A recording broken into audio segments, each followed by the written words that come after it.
Assalamualaikum, salam logika. Kembali bersama saya Adam Ali. Sobat, khusus untuk Bung Towel, pengamat sepak bola nasional, yang selama ini kerap mengkritisi Sintayong. Bung Towel sebaiknya segera mengambil kebijaksanaan baru untuk memperbaiki komunikasi Anda terhadap publik.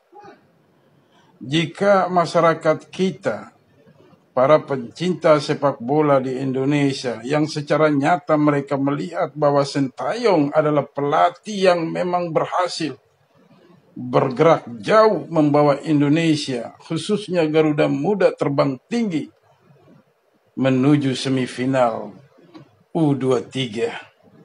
Ini adalah sebuah kebanggaan yang besar. Jika Anda tidak sependapat dengan Sintayong, entah apapun alasannya, mohon dihentikan dulu sejenak. Jangan sampai masyarakat yang lagi euforia kemudian marah.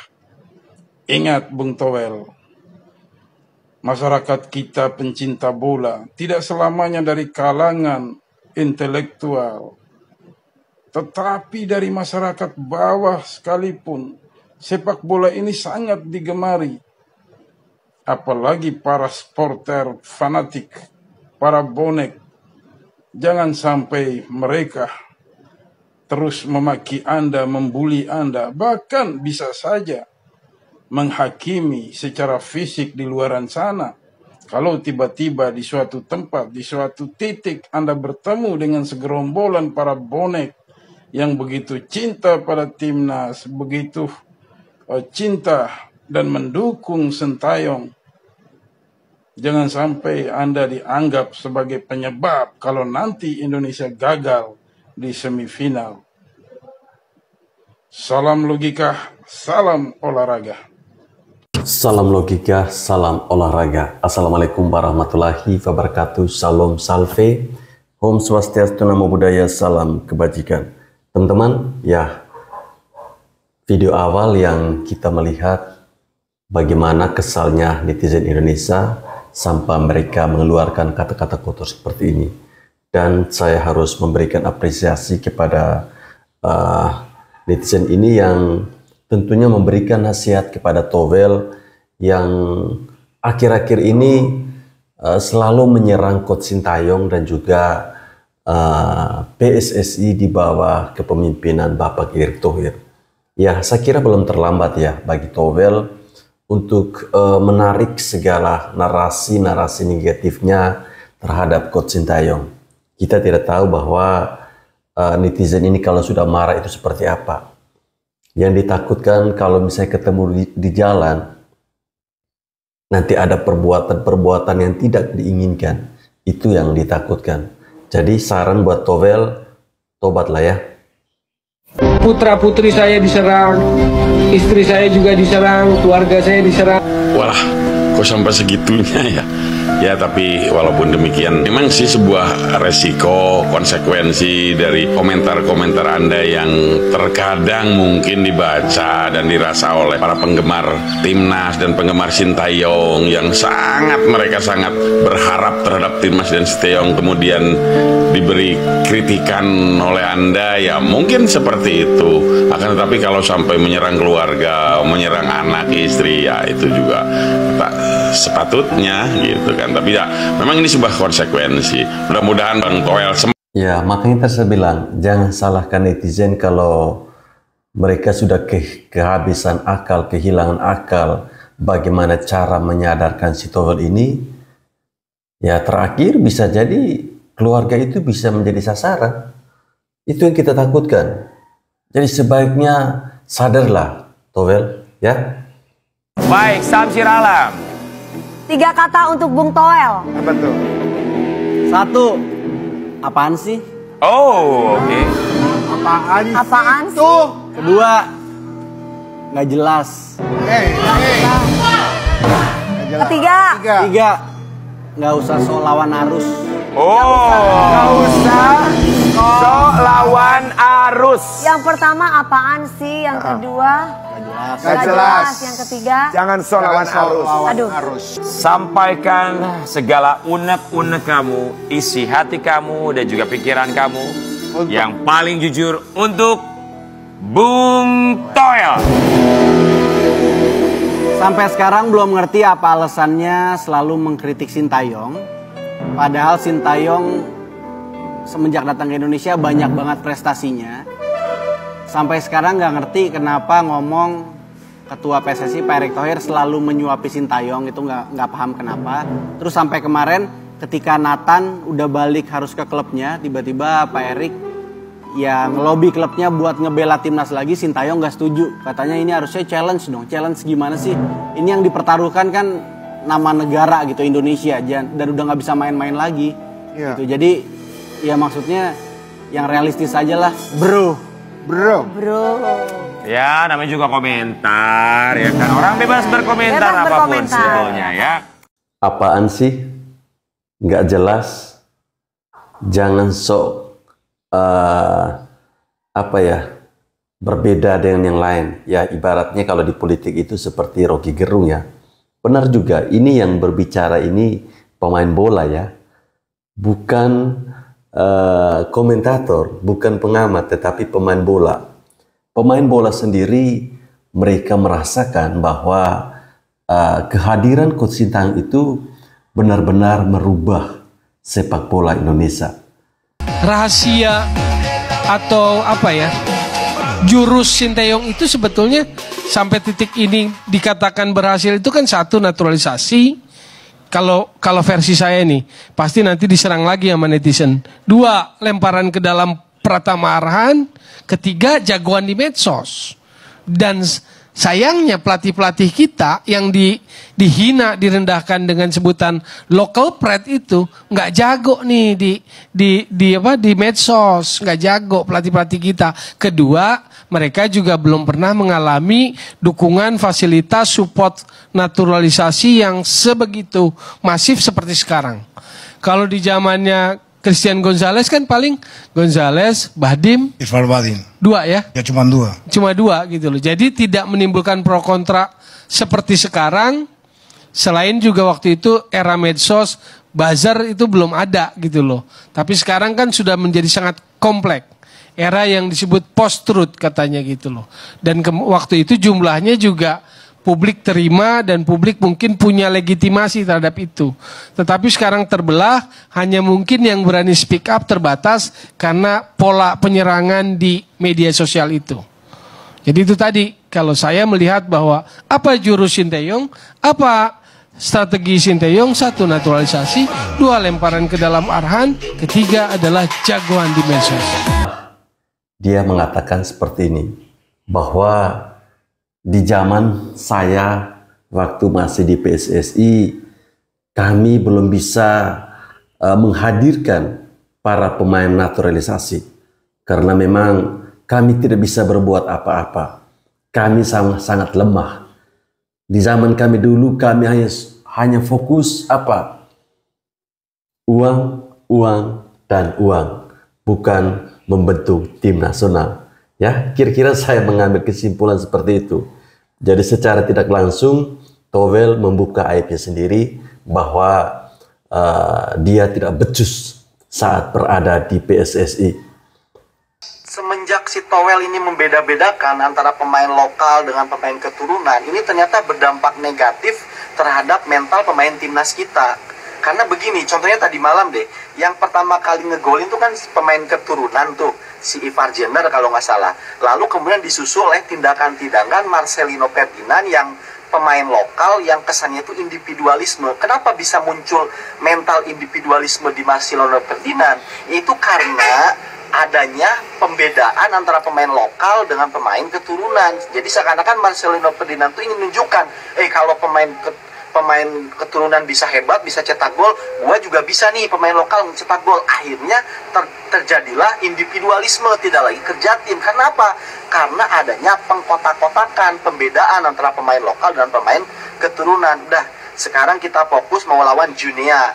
menuju Paris. Udah si Toel tuh nggak usah komen-komen lagi kayak begitu-begitu, karena itu merusak mental pemain timnas. Setuju ya, bahwa kata-kata Towel soal local pride itu tentunya membawa dampak yang negatif terhadap pemain, sehingga di dalam timnas sendiri seolah-olah mereka ingin membuat persaingan, mereka ingin menunjukkan bahwa pemain lokal itu tidak bedanya dengan para pemain diaspora.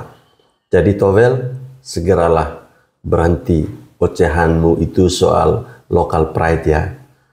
Periode berikutnya, ketum PSSI diduduki oleh Lanyala Mataliti. Nah, salah satu orangnya yaitu Bung Toel. Ya, Bung Toel. Saat itu dirinya menjabat sebagai juru bicara PSSI di era Lanyala Mataliti. Di tangan mereka, prestasi timnas pun semakin redup, mulai dari mendapatkan pembekuan FIFA pada tahun 2015, kalah di Piala AFF pada tahun 2016 dan 2017, kalah dalam 4 pertandingan, termasuk kekalahan di kandang saat melawan Malaysia. Diikuti oleh kekalahan kandang dari Vietnam untuk pertama kalinya di setiap turnamen kompetitif di kualifikasi Piala Dunia Zona Asia 2022. Yang paling saya ingat, kejadian sangat memalukan bro, yaitu pada tahun 2012 saat kualifikasi Piala 2014 melawan Bahrain. Kita dibantai 10-0. Ya, begitulah jika posisi strategis diduduki oleh orang yang tidak kompeten, bahkan mungkin tidak paham bola sama sekali.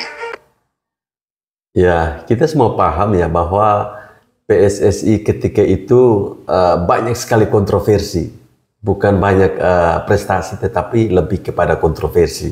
Kita melihat bagaimana saat timnas Indonesia di Piala AFF ya 2015 apa 2000 berapa itu, saat timnas kita berada satu grup dengan Malaysia, di babak penyisihan kita membantai Malaysia dengan skor yang sangat telak.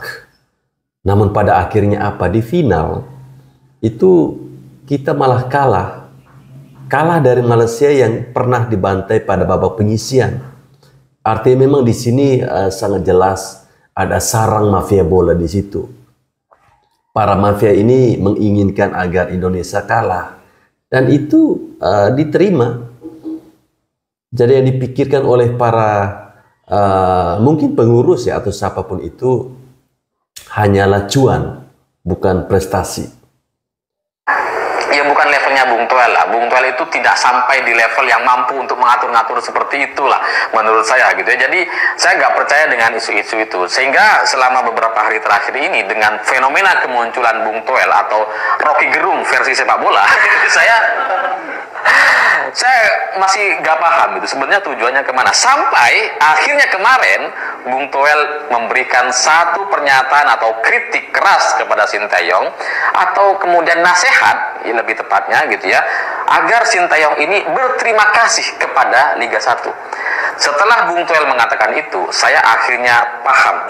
Saya akhirnya mulai mengerti dari mana permasalahan atau masalah yang dialami oleh Bung Toel ini. Karena ini menjadi satu cerita yang sangat-sangat panjang sekali dari sejarah PSSI, dari masa kelamnya sampai kemudian kemunculan seorang Erick Thohir. Karena kalau Bung Toel meminta agar Sinteyong mengucapkan terima kasih kepada Liga 1, mungkin orang-orang akan beralasan bahwa itu karena Sinteyong dulu ketika datang ke Indonesia mengkritik pemain-pemain Liga 1. Tapi sekarang terbukti kok pemain-pemain Liga 1 itu juga bermain untuk timnas U23, dan itu yang kemudian mengantarkan Indonesia masuk ke semifinal. Jadi ucapan Bung Toel ini mungkin bagi sebagian orang agak logis untuk mengingatkan Sinteyong dan sebagainya. Tapi bagi saya ini personal sekali, karena kalau sudah urusan Liga 1 ini seperti ideologi, ini seperti satu pemahaman atau keyakinan di PSSI yang memang tidak bisa diutak-atik. Karena ini di Liga 1 atau istilah Liga 1 itu semacam ada satu momen sakral atau krusial yang kemudian kalau ada orang yang mengkritik, wah itu langsung diserang habis. Dan Sinteyong ketika awal datang ke Indonesia dan menyampaikan kritik kepada pemain Liga 1, itulah yang kemudian membuat Bung Toel ini bisa seperti sekarang gitu ya, menjadi hatersnya Sinteyong.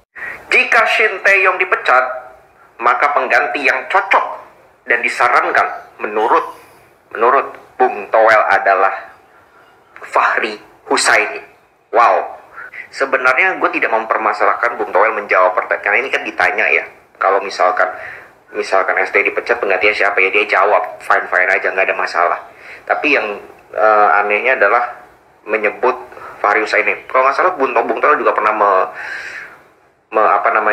merekomendasikan Park Hang-seo. Kalau Park Hang-seo gue masih lebih oke lah.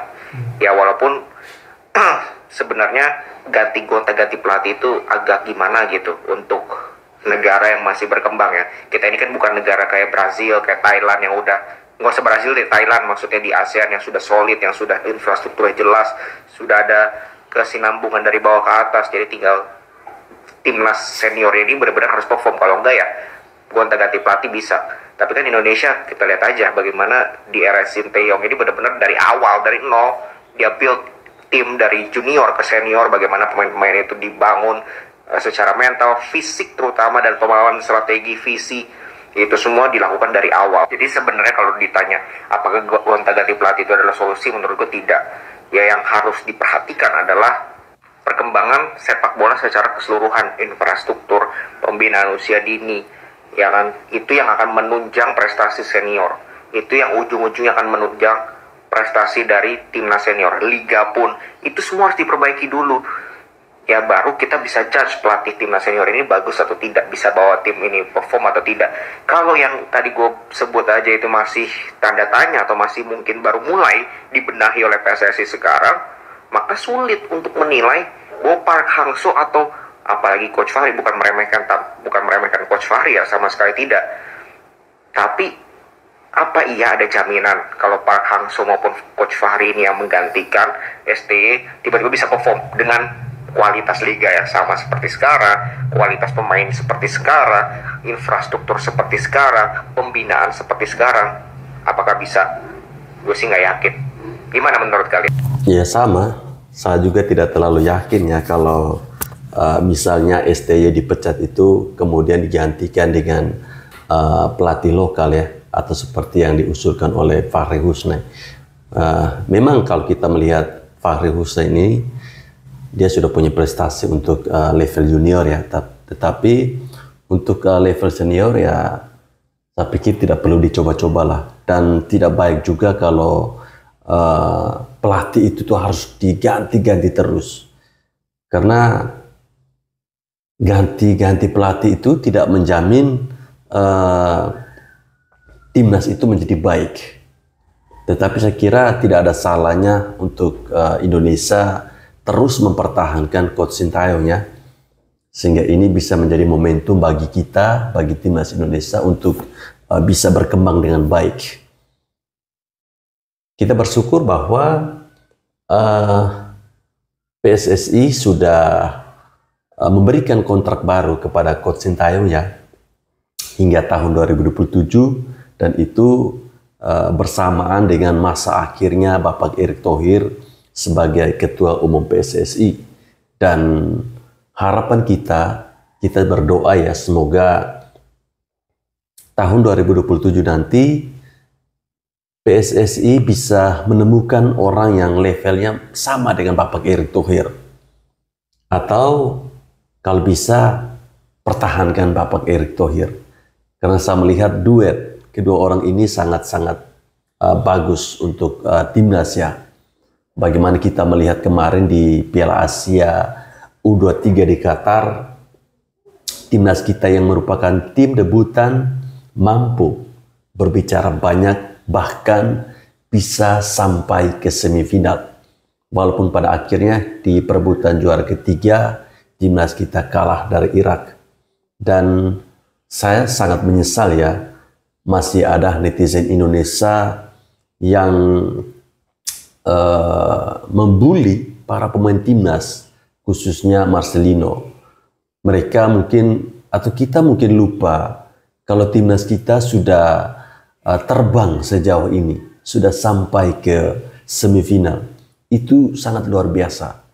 Jangan kita menjadi penggemar timnas, jangan kita menjadi pencinta sepak bola hanya pada saat timnas itu menang.